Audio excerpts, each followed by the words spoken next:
एक छोटे से शहर में एक प्राथमिक स्कूल में कक्षा 5 में एक शिक्षिका आती हैं और आते ही कहती हैं आई लव यू ऑल। जबकि शिक्षिका जानती हैं कि वह बिल्कुल सही नहीं कह रही हैं। वह सारे बच्चों को एक जैसा प्यार नहीं करती हैं।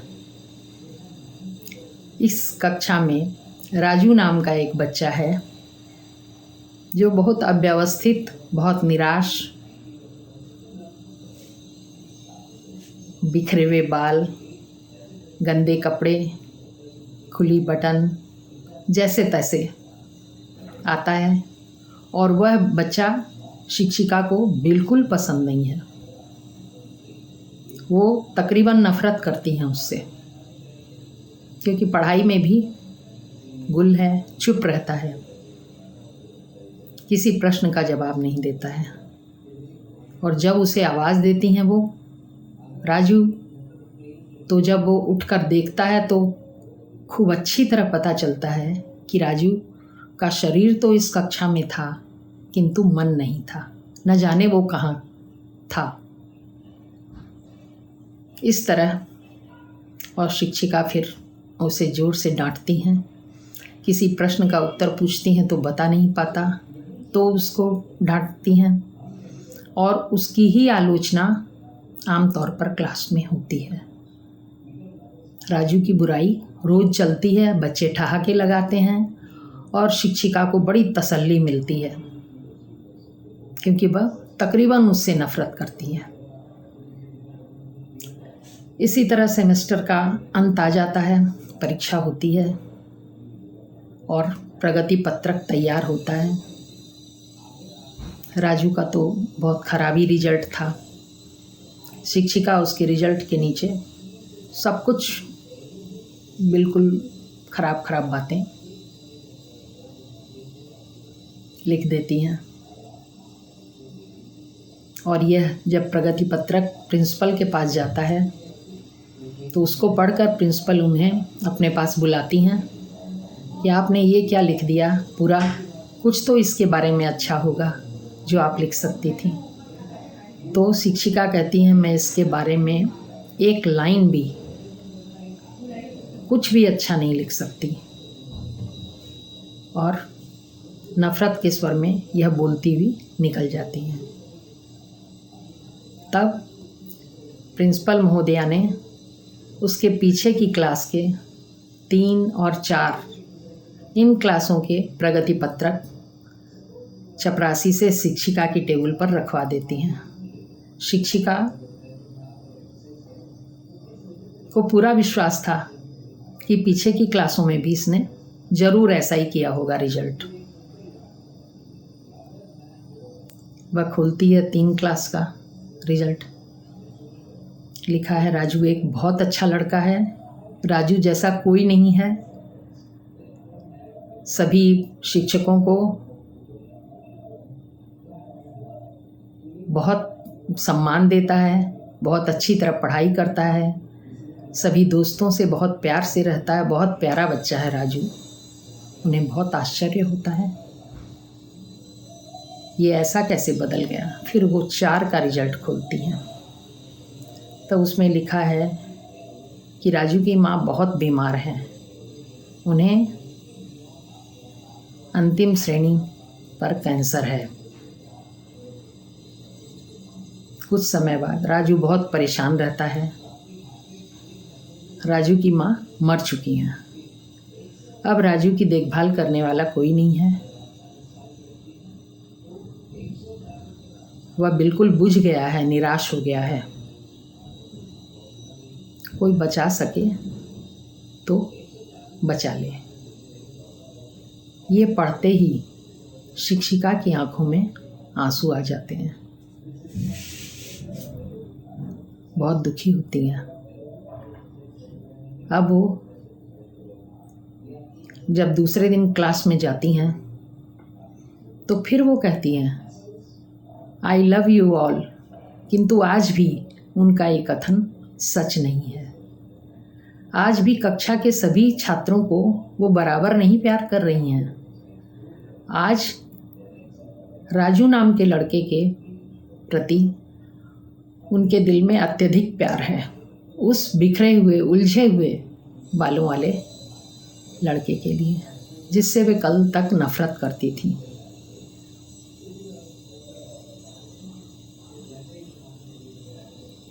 राजू से वह प्रश्न करती हैं।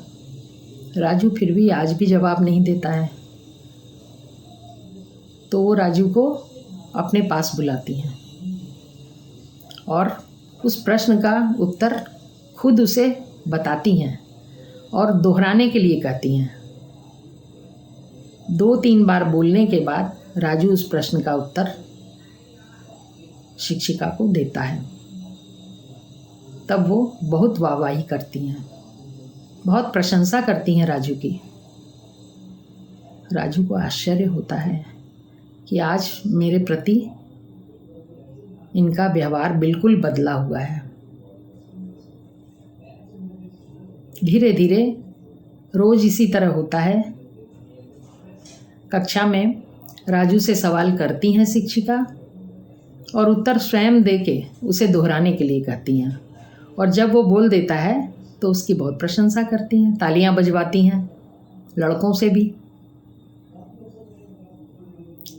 अब राजू अपने बालों को थोड़ा संवार कर रखता है, कपड़े भी पहले से साफ दिखाई देते हैं, लगता है वह खुद धोने लगा है कपड़ा। पढ़ाई में भी ध्यान देने लगा है। धीरे धीरे स्थितियां बदल जा रही हैं।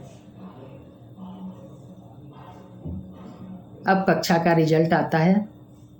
राजू का बहुत अच्छा रिजल्ट है। इस स्कूल से जाने का समय उसका हो चुका है। सभी लोग शिक्षिका के लिए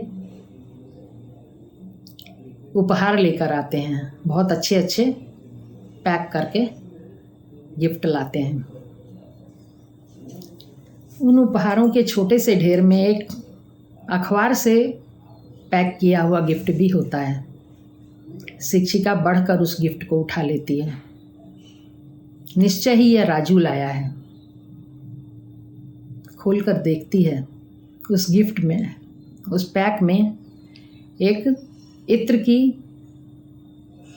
आधी यूज़ की हुई शीशी, जो किसी ने प्रयोग कर ली है, आधी शीशी, और एक कड़ा रहता है। तो उन्होंने वह शीशी उठाकर अपने कपड़ों पर डाल दी इत्र की, और वह कड़ा भी अपने एक हाथ में पहन लिया। राजू को बहुत आश्चर्य हुआ, बहुत खुश हुआ राजू।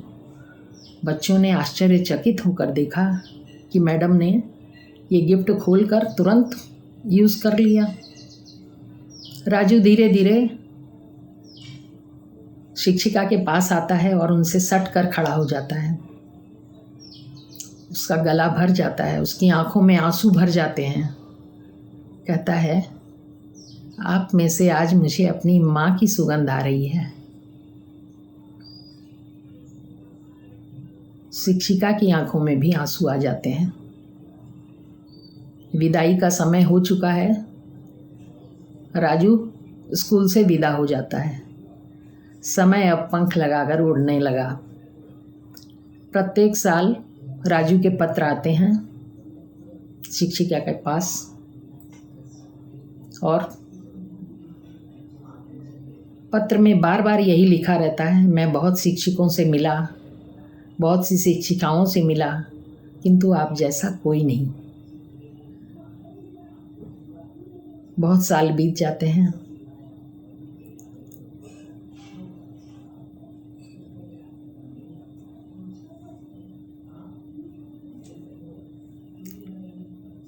एक बार शिक्षिका अपने मेल में देखती हैं राजू का पत्र।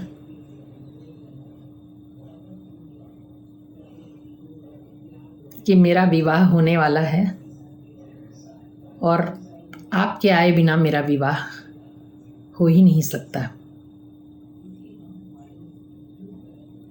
उसमें हवाई जहाज़ की टिकट हैं, 2 टिकटें, और निमंत्रण पत्र। शिक्षिका अपने पति से कहती हैं कि मेरा जाना बहुत ज़रूरी है। फिर वो तैयार होके जाते हैं विवाह के दिन।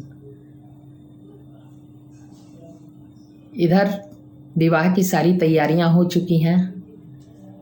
लड़की वाले, पंडित, सारे आमंत्रित लोग बैठे हैं। न जाने किसका इंतजार है।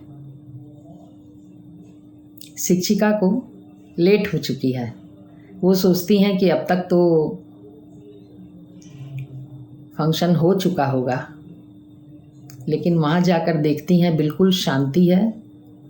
उन्हें लगा मैं बहुत देर से आई हूँ, किंतु दरवाजे तक पहुँचते ही जैसे ही राजू की दृष्टि शिक्षिका पर पड़ती है, वह दौड़ कर आता है और उनके चरण छूता है और उनका वही हाथ पकड़ता है जिसमें वो कंगन पहने हुए हैं।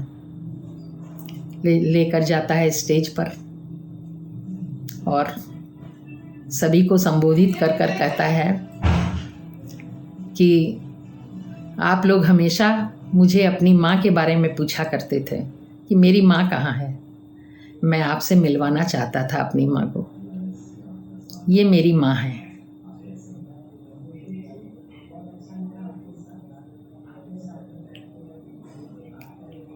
राजू और शिक्षिका दोनों की आंखों में आंसू हैं। ये एक शिष्य और शिक्षिका की बात नहीं है।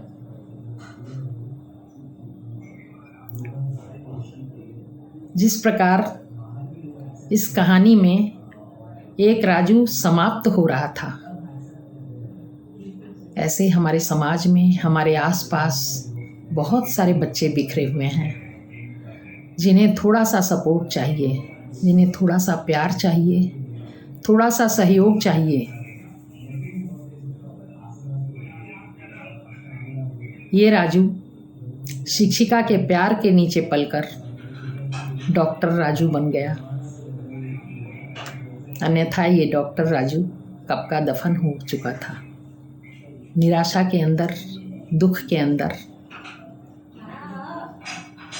परेशानियों के अंदर शिक्षिका के प्यार ने, शिक्षिका के सहयोग ने उस बच्चे को बचा लिया और एक डॉक्टर राजू हमारे समाज को मिल गया। हम भी कुछ ऐसा कर सकते हैं। जिन बच्चों को हमारे प्यार की, सहयोग की, डूबते हुए जो बच्चे हैं या जो एकदम निराशा में डूबे हुए लोग हैं, उन्हें हम प्यार देके और अच्छा जीवन दे सकते हैं।